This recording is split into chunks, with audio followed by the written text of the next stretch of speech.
నమస్తే డాక్టర్ గారు. నమస్తే అండి. డాక్టర్ గారు, ఇప్పుడు ఇన్ఫర్టిలిటీ పేషెంట్స్కి లాప్రోస్కోపిక్ అనేది అసలు అవసరమా? వాడతారా అండి వాళ్ళ దగ్గర కూడా? డెఫినెట్గా అండి.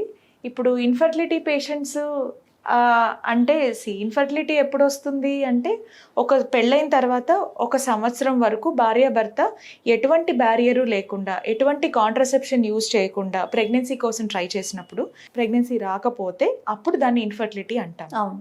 ఓకేనా? ప్రెగ్నెంట్ అవ్వడానికి మనకు కావాల్సినవి ఏంటి? ప్రాపర్గా ఫంక్షన్ అయ్యే యూట్రస్, ట్యూబ్స్, అండాశయాలు. సో మూడిట్లో ఎక్కడ ప్రాబ్లం ఉన్నా కూడాను అది మనకి లాస్ట్కి వచ్చే మేనిఫెస్టేషన్ అంటే ఇన్ఫర్టిలిటీ. సో ఇప్పుడు ఇన్ఫర్టిలిటీ కోసం ఒక కపుల్ మనల్ని అప్రోచ్ అయినప్పుడు డెఫినెట్గా వాళ్ళకి కావాల్సిన ఫస్ట్ నుంచి వాళ్ళ హిస్టరీ తీసుకోవడము. మీ అమ్మాయికి అయితే పీరియడ్స్ ఎలా వస్తాయండి, లేకపోతే ఇంతకుముందు ఏమైనా సర్జరీలు అయ్యాయా, లైఫ్ స్టైల్ ఎలా ఉంటుంది, హార్మోన్ టెస్ట్లు, ఇవన్నీ చేస్తాం.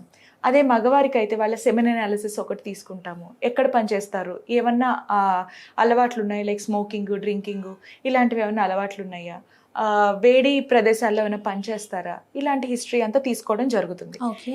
ఇలాంటివన్నీ తీసుకొని అన్ని టెస్టులు నార్మల్గా ఉన్నప్పుడు, నార్మల్గా ఉన్నాయి అయినా కూడా ప్రెగ్నెన్సీ రావటం లేదు, దేనికి ఏంటి ప్రాబ్లము అనుకున్నప్పుడు మనము లాస్ట్ రిసార్ట్గా అప్పుడు లాప్రోస్కోపీ అనేది సజెస్ట్ చేయడం జరుగుతుంది పేషెంట్కి.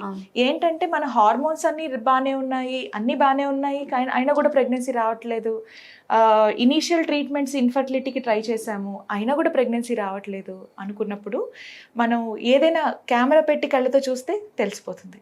ఓకే. సో అలా లాప్రోస్కోపీ అనేది సజెస్ట్ చేస్తామన్నమాట. దాన్ని డయాగ్నోస్టిక్ హిస్ట్రోస్కోపీ ప్లస్ లాప్రోస్కోపీ అంటాము. హిస్ట్రో అంటే యూట్రస్, స్కోప్ అంటే చూడటం, లాప్రో అంటే అబ్డామిన్, స్కోప్ అంటే చూడటం, అంతే. సో డయాగ్నోస్టిక్ లాప్రోస్కోపీ అంటే పొట్టలో కెమెరా పెట్టి చూస్తాము ఏంటి ప్రాబ్లము. దాంతోపాటు గర్భసంచిలో కూడా కెమెరా పెట్టి చూస్తాము. గర్భసంచి లోపల పొర ఎలా ఉంది, బాగానే ఉందా, గర్భసంచి లోపల పాలిప్స్ అంటారన్న చిన్న చిన్న పిలకల్లా తయారవటము, పొర లావుగా ఉండటము, లేదా చిన్న గడ్డలు ఉండటము, ఇవి స్కాన్లో ఒక్కొక్కసారి కనిపించవు, హిస్ట్రోస్కోప్లో కనిపిస్తాయి. లోపల గర్భసంచి లోపల, గర్భసంచి బయట ట్యూబ్స్, అండాశయాలు ఎలా ఉన్నాయి అనేది లాప్రోస్కోపీలో కనిపిస్తాయి. ఓకే. సో మరి వీటిలో ఏమేమి ఇబ్బందులు ఉన్నాయి అని అంటే, ఇప్పుడు లాప్రోస్కోపీలో ఉపయోగం ఏంటంటే మనం ఇబ్బంది చూడడమే కాకుండా ఆన్ స్పాట్ దాన్ని ట్రీట్మెంట్ చేయడం కూడా జరుగుతుంది. ఫర్ ఎగ్జాంపుల్, గర్భసంచిలో గడ్డలు ఉన్నాయి అనుకోండి, మనకి స్కాన్లో కనిపిస్తుంది. మనం డయాగ్నోస్టిక్ లాప్రోస్కోపీ చేసాము, గర్భసంచి గడ్డ ఒకటి ఉంది. సో అదే సర్జరీలో గర్భసంచి గడ్డను తీసేయటము, సూచరింగ్ చేసేయటము జరుగుతుంది. Okay. So same time so మనకి ట్రీట్మెంట్ డయాగ్నోసిస్ జరుగుతుంది, దాని తాలూకు ట్రీట్మెంట్ ఒకటే సిట్టింగ్ లో జరిగిపోతుంది. ఓకే. అదే దాంట్లో కింద నుంచి డై ఒకటి పాస్ చేసి ట్యూబ్స్ 2 పేటెంట్ ఉన్నాయా లేదా, ట్యూబ్స్ బాగానే ఉన్నాయా లేదా అంటే కింద నుంచి మనం హిస్ట్రోస్కోపీ పెడతాం, అంటే కింద నుంచి ఒక ట్యూబ్ పైనుంచి ఒకటి పెడతాం అనమాట. సో కింద నుంచి డై పాస్ చేసినప్పుడు ఐడియల్గా అయితే గర్భసంచి లోపల నుంచి ట్యూబ్స్ లోంచి డై బయటికి రావాలి. సో డై బయటకు వస్తే ట్యూబ్స్ పేటెంట్ ఉన్నాయి అని అర్థం. మరి యాక్చువల్గా ఇక్కడ మీరు ఇంకో డౌట్ కూడా అడుగుతారేమో, చెప్పేస్తున్నాను. హిస్ట్రోసాల్పింగోగ్రఫీ అంటారనమాట. అంటే ఏంటంటే కింద నుంచి డై పాస్ చేసి లైన్గా ఎక్స్రే తీస్తారు. సో దాంట్లో ట్యూబ్స్ పేటెంట్ ఉన్నాయా లేదా కనిపిస్తాయి. సో పేషెంట్స్ ఏం అడుగుతారు, మేడం హిస్ట్రోసాల్పింగోగ్రఫీ చేయించుకోవచ్చు కదా, దీనికి సర్జరీ ఎందుకు మేడం అని. కానీ హిస్ట్రోసాల్పింగోగ్రఫీ చేస్తే అది ఒకటి పెయిన్ఫుల్ ప్రాసెస్. హిస్ట్రోసాల్పింగోగ్రఫీ అనేది పెయిన్ఫుల్ ప్రాసెస్. ఇది పెయిన్లెస్, ఎందుకంటే అనస్థీషియా ఇస్తాం కదా, తర్వాత కూడా పేషెంట్కి పోస్ట్ ఆప్ పెద్దగా పెయినే ఉండదు. ఇది హార్డ్లీ ఒక ½ an hour సర్జరీ అంతే. ఓకే. అది మేము అనస్థీషియా ఇవ్వకుండా చేస్తాము. అంతేకాక ట్యూబ్ ఓపెన్ ఉందా లేదా అన్న మట్టుకే తెలుస్తుంది, ట్యూబ్ బయట హెల్త్ ఎలా ఉంది అనేది తెలియదు. కొంతమందిలో ఎండోమెట్రియోసిస్ ఎర్లీ స్టేజెస్లో ఉంటే కూడా ప్రెగ్నెన్సీ రాదు. ఆ ఎండోమెట్రియోసిస్ ఏదన్నా చిన్న చిన్న స్పాట్స్, మన వైట్ కలర్ స్పాట్స్ లాగా ఉంటుంది. మనకి ఎలా అయితే పింపుల్స్ వస్తాయో అలాగే లోపల గర్భసంచికి, ట్యూబ్స్కి, వీటి దగ్గర పింపుల్స్ వచ్చినట్టు చిన్న చిన్న వైట్ స్పాట్స్ కనిపిస్తాయి. సో అదే సిట్టింగ్లో ఆ వైట్ స్పాట్స్ని క్లియర్ చేసేయటము, ఇలాంటివన్నీ చేయొచ్చు. ట్యూబ్స్ ఒకవేళ బ్లాక్ ఉన్నాయి అనుకోండి, ఎక్కువగా వినేది ట్యూబల్ బ్లాక్ కూడా అదే సిట్టింగ్ లో మనం క్యాన్యులా పుష్ చేసేసి ట్యూబల్ బ్లాక్స్ ఓపెన్ చేయడం జరుగుతుంది. ఇదంతా కూడా పెయిన్లెస్ ఏనా డాక్టర్ గారు? అనస్థీషియా ఇస్తాం కదా, సో పెయిన్ ఓకే ఓకే, అది సర్జరీ లాంటిదే. సో జనరల్ అనస్థీషియా ఇస్తాం, ఏం లేదు, పేషెంట్ కి లోపలికి వెళ్ళడం మాత్రమే గుర్తుంటుంది, తర్వాత పేషెంట్ పడుకుంటుంది అంతే అంతే. కళ్ళు తెరిచి చూసేసరికి పోస్ట్ ఆప్ రూమ్ లో ఉంటుంది with her relatives. Okay, so easy process, మొత్తం ఈజీ ప్రాసెస్. ఏంటంటే పేషెంట్స్కి కన్వెన్షనల్గా లోపలికి వెళ్ళిన తర్వాత ఆపరేషన్ థియేటర్ అనగానే కళ్ళు మూసేసి అదేంటి వేడి నీళ్ళల్లోంచి ఇన్స్ట్రుమెంట్స్ అన్ని పెద్ద పెద్ద ఇన్స్ట్రుమెంట్స్ ఇలా తీసేసి, సో అలాగా వాళ్ళకి ఒక ప్రీఆక్యుపైడ్ ఇది ఉంది, అమ్మో సర్జరీ అని. ఎంత టైం తీసుకుంటుందండి?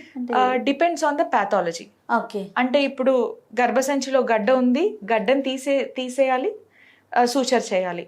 సో ఏమీ లేదంటే కనుక అరగంట పని. లేదు ఏదైనా ఇబ్బంది ఉంది, ట్యూబల్ బ్లాక్ ఉంది, ఓపెన్ చేస్తాము. అండాశయాల్లో గడ్డలు ఉండే ఎండోమెట్రియాటిక్ సిస్ట్ అంటాం, చాక్లెట్ సిస్ట్లు అంటాం, మీరు వినే ఉంటారు. చాక్లెట్ సిస్ట్లు, సింపుల్ సిస్ట్లు ఇలాంటివి ఏమైనా ఉంటాయి. సో అలాంటి చిన్న చిన్న సిస్ట్లు అనేవి కూడా సేమ్ సిట్టింగ్ లో తీసేయచ్చు. ఒక్కొక్కసారి ఇంతకు ముందు జరిగిన సర్జరీల వల్లనో లేదంటే ఇంతకు ముందు జరిగిన సిజేరియన్ల వల్లనో అండాశయాలు గర్భసంచికి వెనకాల ఇలా అతుక్కొని ఉంటాయి. ఇది గర్భసంచి అంటే ఇలా వెనకాల అతుక్కొని ఉంటాయి అండాశయాలు. సో అలా అతుక్కొని ఉండడం వల్ల అండం రిలీజ్ అయినా కూడా బయటికి రాలేదు. సో అలాంటి ప్రాబ్లం ఏమన్నా ఉన్నప్పుడు ఎడిషన్స్ అంటే అతుకులు రిలీజ్ చేసేసి వదిలేసిన తర్వాత ట్రీట్మెంట్ ఏం లేకుండానే డైరెక్ట్ గా వాళ్ళు స్పాంటేనియస్ గా కన్సీవ్ అయ్యి వస్తారు పేషెంట్లు. సో ఇవన్నీ లాప్రోస్కోపీలో మేము చేయటానికి వీలవుతుంది. సో అందుకని అన్ఎక్స్ప్లెయిన్డ్ ఇన్ఫర్టిలిటీ అంటాం. అంటే ఏమిటి కాజ్ తెలీదు. అప్పుడు ఏం చేస్తామంటే డెఫినెట్ గా డయాగ్నోస్టిక్ హిస్ట్రోస్కోపీ ప్లస్ లాప్రోస్కోపీ చేసుకొని రీజన్ ఏదో తెలియడానికి అవకాశం ఉంది, రీజన్ తెలుస్తుంది, దాని తాలూకు ట్రీట్మెంట్ కూడా అయిపోతుంది. ఈ మధ్య మనం ఎక్కువగా చూస్తున్నాం అన్ఎక్స్ప్లెయిన్డ్ ఇన్ఫర్టిలిటీ. సో దానికి ఇది లాప్రోస్కోపీ హిస్ట్రోస్కోపీ చేస్తే అది చాలా మటుకు మనకి ఆన్సర్స్ ఇచ్చేస్తుంది. సో లోపల ఏమైనా గర్భసంచి లోపల చూస్తాము, బయట నుంచి కూడా చూస్తాము. సో ఏమీ మిస్ అయ్యే ఛాన్స్ ఉండదు. దాని తర్వాత ఇది కూడా బాగానే ఉంటాయి కనుక అయినా కూడా ప్రెగ్నెన్సీ రావట్లేదంటే డెఫినెట్లీ తర్వాత IVF కి సజెస్ట్ చేస్తాము. సో ట్రీట్మెంట్ ప్లానింగ్కి డెఫినెట్గా లాప్రోస్కోపీ ప్లస్ హిస్ట్రోస్కోపీ ఇన్ఫర్టిలిటీ పేషెంట్స్లో కూడా చేయాలి. Thank you so much doctor గారు. నమస్తే. Thank you.